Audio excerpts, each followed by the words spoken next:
Waktu itu kita menyimpulkan ada 9 ajaran sesatnya itu. Yang kedua, bahwa zina dan maksiat lainnya itu bisa ditebus dengan membayar denda 200.000, Pak. Parah. Zina untuk menebus dosa zina cuma bayar 200.000.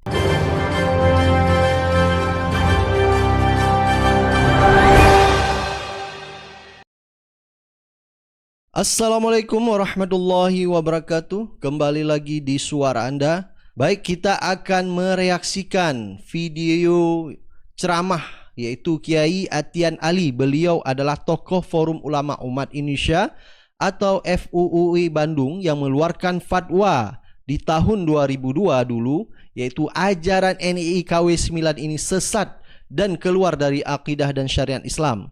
Ternyata belakangan di 22 tahun yang lalu si Panji Gumilang dan Ponpes Al Zaitun ini sudah ada fatwa sesat. Jadi memang dulu Panji Gumilang ini dibiarkan saja dan tidak ada proses hukum. Baik, sekarang Kiai Atian Ali membeberkan 9 kesesatan yaitu di Ponpes Al Zaitun dan Panji Gumilang yang dulu kita tahu NII KW9 ini, yaitu ada 9 kesesatan yang akan diungkapkan oleh Kiai Atian Ali. Baik, untuk lebih jelas langsung aja kita simak video selengkapnya.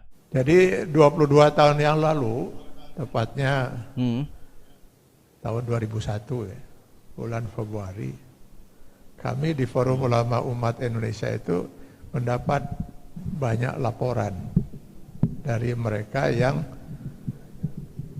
sempat disesatkan oleh NII KW9 ini. Mereka berdatangan menyampaikan hal ini. Makin hari makin banyak yang mengadu. Akhirnya kami di Forum Ulama Umat Indonesia itu membentuk tim investigasi. Kita beri nama TIAS, Tim Investigasi Aliran Sesat. Mulailah kita bekerja berbulan-bulan tim ini. Ya.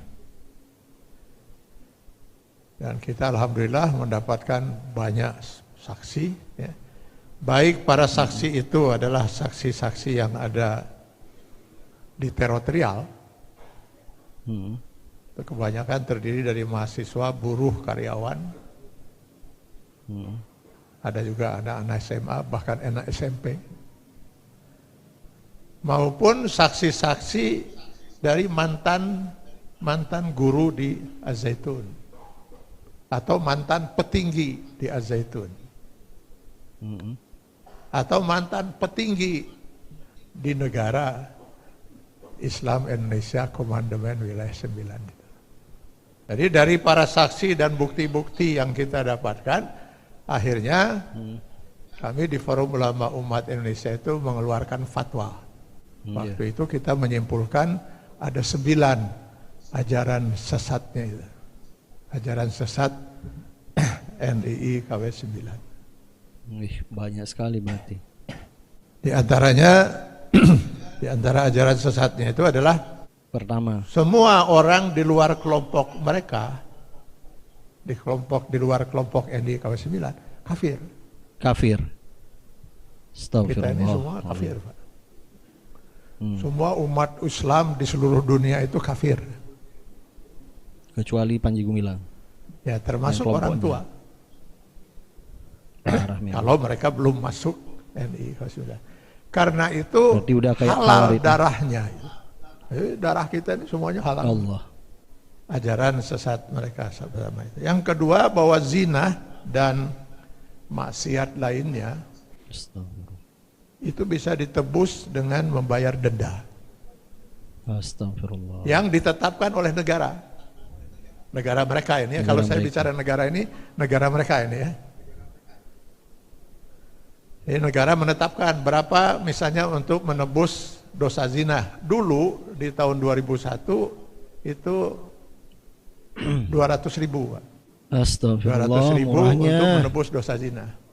Jadi kalau seorang NII KW9 berbuat zina, nah dia tinggal lapor kepada pimpinannya. Jadi struktur pemerintahannya itu sudah seperti pemerintah kita, Pak, juga, Pak.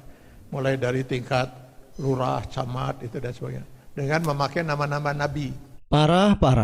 Zina untuk menebus dosa zina cuma bayar 200.000.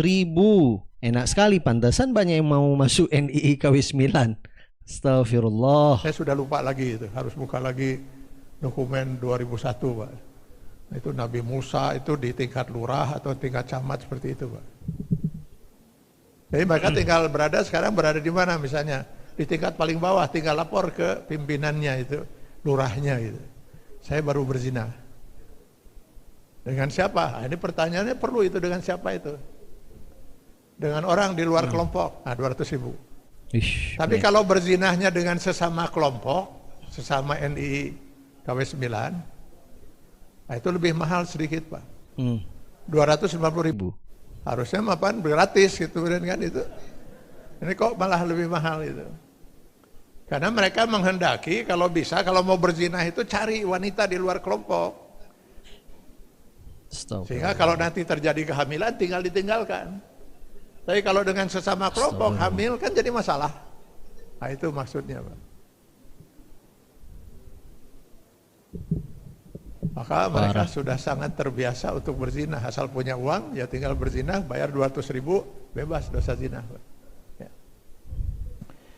Yang ketiga itu tidak wajib qada saum.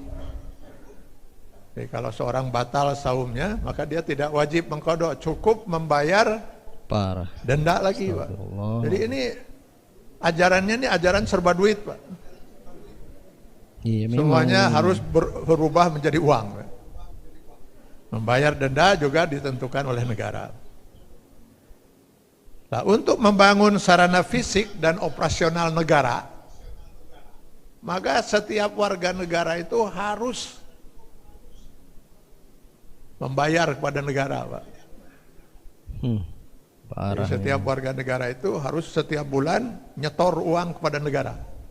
Dari uang? Ya tentu saja yang tingkat lurah ke tingkat camatnya, yang tingkat bupati, gubernur, itu yang bertemu langsung dengan presidennya itu hanya yang tingkat gubernur. Lurah gak pernah bisa ketemu. Dia hanya nyetor saja. Sehebat itu kah Panji Gumilang? Jadi dulu ternyata mau ketemu Panji Gumilang aja itu harus setingkat gubernur. Setingkat di bawahnya lurah camat itu agak susah. Sehebat itu kah? Yang jadi konyol lagi, kenapa orang percaya sama Panji Gumilang ini? Astagfirullahaladzim. Dulu ditetapkan setoran mereka itu, iuran wajib sebagai warga negaranya itu dulu pertama masih 800.000 per orang setiap bulan. 800.000. Belakangan sudah mencapai 2 juta. Bodoh. Apain? Sementara warga negaranya itu yang ada di teritorial ya, itu warga negara mereka. Kebanyakan itu buruh Pak, karyawan, juga mahasiswa. Kasiannya. Lalu dari mana uang 800.000 apalagi 2 juta? Nah, mereka ditanamkan prinsip ajaran bahwa karena semua orang di luar kelompoknya itu kafir, termasuk orang tua, maka harta mereka itu halal untuk dimiliki. Benar-benar udah kayak khawarid ya. Jadi di luar mereka dikafirkan, orang tua kafir, benar-benar kayak khawarid ini. Ternyata dari dulu ini sudah parah dan merajalela juga. Tapi kenapa juga dari dulu ini nggak ditangkap ya Panji Gumilang ini? Dengan cara apapun, mau mencuri, mau merampok, mau apa sajalah, itu halal untuk didapat. Parah. Kebanyakan orang tua yang anaknya jadi korban NII KW9 ini, kebanyakan harta mereka habis Pak. Saya dapat laporan dari beberapa orang tua di Subang itu, sampai sertifikat tanah, sawah habis semua Pak. Bahwa mereka diajarkan, karena orang tua kamu itu masih kafir, ringankan dosanya. Caranya, maka mereka siap untuk mencuri Pak. Ada di antara korbannya itu seorang anak gadis Pak. Waktu melapor pada kita, itu hampir 1 jam dia menangis Pak. Bayangkan Ustadz katanya, selama 4 tahun saya berada dalam kelompok itu, di benak saya setiap hari itu bagaimana bisa mencuri yang aman. Ya walaupun halal, tapi kalau ketangkap polisi kan ya akan berurusan dengan hukum ya, itu. Jadi kalau nanti ditanyakan Dari mana dana mereka? Tinggal dihitung saja. Warga negaranya dalam catatan kami di tahun 2001 itu sudah mencapai 151 ribu. 151 ribu kalau kali 2 juta, sudah berapa Pak? Banyak sekali sudah itu. Pantesan kaya dia. Dulu Bandung ini penuh dengan korban-korban mereka yang semuanya kabur dari orang tuanya kan. Lalu mereka kos di beberapa tempat gitu ya. Ada di antaranya di Lewi Panjang, Pak. Di Lewi Panjang itu, waktu kita grebek itu tempat mereka itu, mereka tinggal di ruangan 4x6. 9 orang, 7 pemuda, 2 pemudi. Habis Tidur dicuci bersama. otak. Negara Islam. Salah seorang yang pemuda itu langsung kita bawa ke rumah sakit karena kondisinya sudah luar biasa. Mereka tinggal seperti itu, makan sehari-hari itu kadang-kadang hanya nasi dengan daun baluntas, Pak. Daun yang biasa dimakan oleh kambing itu. Kenapa? Karena mereka nggak siap mencuri atau nggak ada lagi peluang untuk mencuri, tapi harus setor, Pak. Mereka siap hidup seperti itu, Pak. Emang kalau sudah dibaiat, dicuci otaknya, mau tak mau harus nurut. Udah kayak kambing dicucuk hidungnya.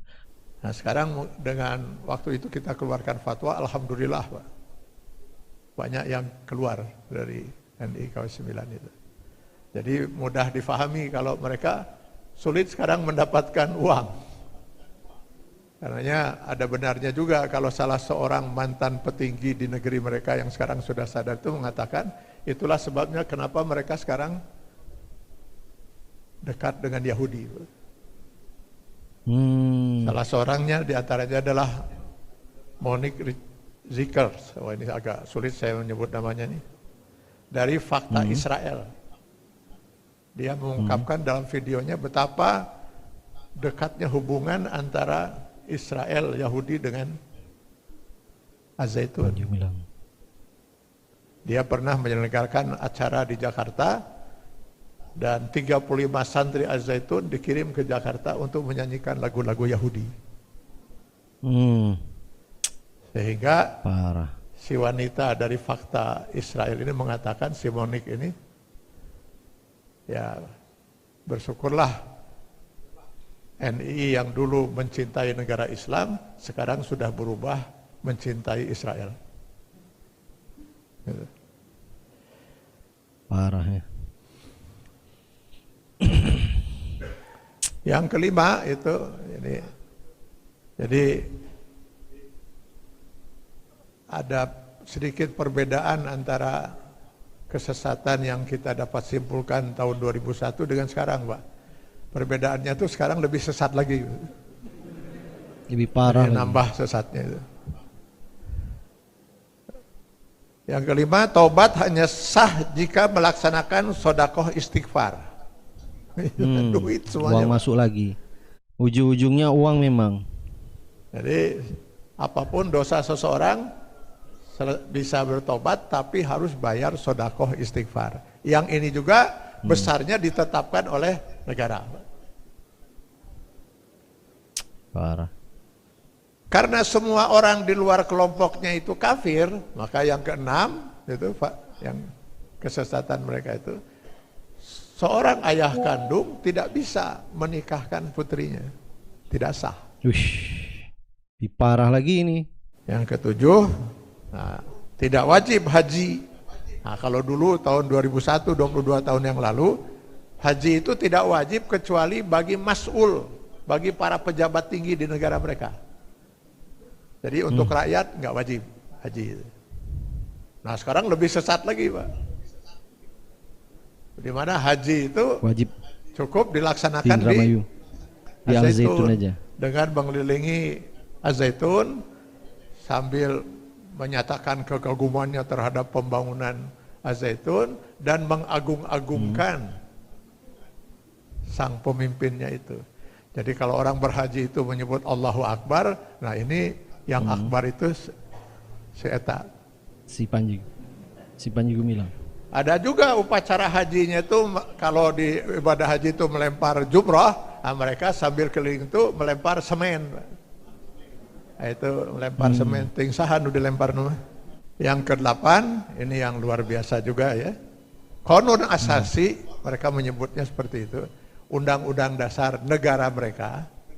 Undang-undang dasar negara mereka itu jauh lebih tinggi derajatnya daripada Al-Quran. Udah jelas-jelas ini penistaan Al-Quran, penistaan agama. Yang dari dulu Panji Gumilang ini udah membuat ulah. Dalam keyakinan mereka. Karena itu tidak berdosa sama sekali bagi mereka untuk menginjak-injak mushaf Al-Quran. Karena hukum yang mereka buat itu lebih mulia daripada Al-Quran. Sekarang nambah lagi pernyataan yang bersangkutan itu bahwa Al-Quran itu bukan kalamullah tapi ucapan Nabi gitu. Dan yang ke-9 itu sholat aktivitas. Nah itu sholat aktivitas itu istilah mereka Pak. Itu nyari duit, nyari uang. Parah ya. Itu lebih utama daripada sholat fardu. Ya itulah tadi kita udah mendengar paparan Kiai Atian Ali membeberkan 9 kesesatan di NII KW9, tentunya di Ponpes Al Zaitun dengan pimpinan Panji Gumilang ini. Memang setelah kita dengar apa yang dipaparkan oleh Kiai Atian Ali, benar-benar kita gregetan dan sangat-sangat emosi mendengar apa yang disampaikan oleh Kiai Atian Ali terhadap Panji Gumilang ini dengan berbagai macam aturan yang dia buat nih. Baik, silakan Anda beri tanggapan dan komentar Anda. Kita akan ketemu di video-video selanjutnya. Assalamualaikum warahmatullahi wabarakatuh.